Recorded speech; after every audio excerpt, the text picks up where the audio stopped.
ঢাকার উত্তরায় প্রশিক্ষণ বিমান বিধ্বস্ত হয়ে মাইলস্টোন কলেজের অসংখ্য শিক্ষার্থী হতাহতের ঘটনায় আমরা মল্লিক ট্যুরের পক্ষ থেকে গভীর শোক প্রকাশ করছি। আসলে বাংলাদেশে একটা নতুন ঘটনা এটা। এর আগে কোনো শিক্ষা প্রতিষ্ঠানে এভাবে বিমান দুর্ঘটনার রেকর্ড নাই। তো আসলে এই প্রেক্ষিতে বিভিন্ন সামরিক বিশ্লেষকগণ, নিরাপত্তা বিশ্লেষকগণ বিভিন্নভাবে তারা তথ্যপত্র উপস্থাপন করছেন।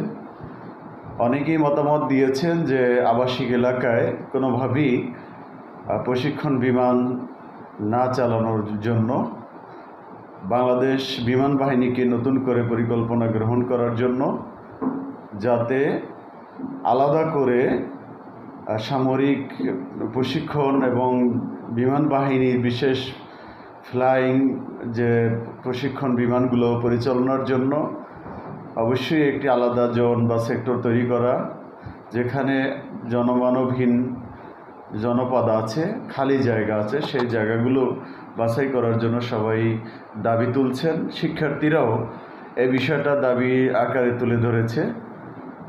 আমরা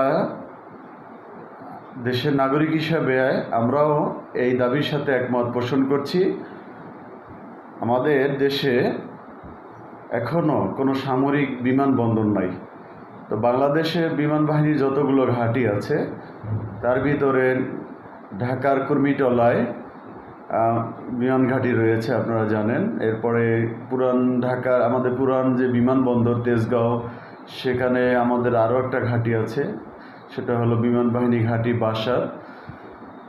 এছাড়াও ঢাকার বাইরে নতুন করে সরকার বরিশালে, সিলেটে এবং আরও কয়েকটি জায়গায় বিমান ঘাঁটি করার জন্য বিল পাশ করেছে এবং সেই সব এলাকায় বিমান ঘাঁটি করার জন্য সকল প্রস্তুতি গ্রহণ করা হচ্ছে। তো আমাদের আলোচ্য বিষয় হলো যে বিমান ঘাঁটি যেখানেই করা হোক না কেন, আমাদের বিমান বাহিনীর যে বিমানগুলো রাখার জন্য এবং নিরাপদ প্রশিক্ষণের জন্য আমাদের অবশ্যই বাংলাদেশের যে এলাকাগুলো কম ঘনবসতিপূর্ণ, সেই সব এলাকায় আমাদের বিমান বাহিনীর জন্য সামরিক বিমানবন্দর, যেটাকে আমরা